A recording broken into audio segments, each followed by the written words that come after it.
On November 24th, 1971, the day before Thanksgiving, a man calling himself Dan Cooper boarded Northwest Orient Flight 305 from Portland, Oregon, to Seattle, Washington.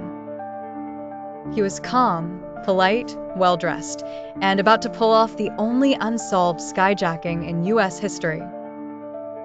By the end of the night, he would parachute out of the plane with $200,000 in cash, vanish into a stormy night sky, and become a folk legend. Shortly after takeoff, Cooper handed a flight attendant a note. She assumed it was just his phone number until he leaned over and whispered, "Miss, you'd better look at that note. I have a bomb." Inside his briefcase was what appeared to be dynamite.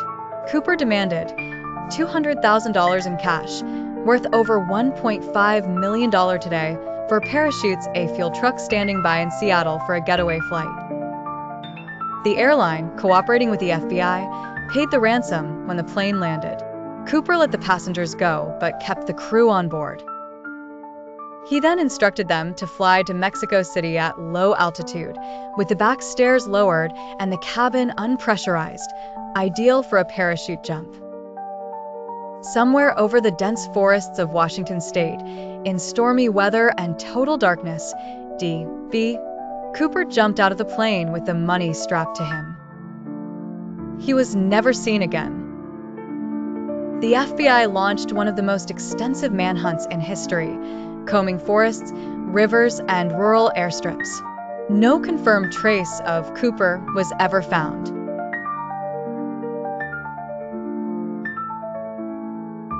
Hundreds of suspects were investigated. None panned out. Over the decades, theories have ranged from a former military paratrooper, a Boeing employee, a CIA operative, to even a myth or hoax. In 2016, the FBI officially closed the case, calling it the longest and most exhaustive investigation in the Bureau's history. D.B. Cooper became an icon of American outlaw culture, a modern-day Robin Hood or antihero, depending on who you ask. Songs, books, documentaries, and even shows like Loki and Prison Break reference his story.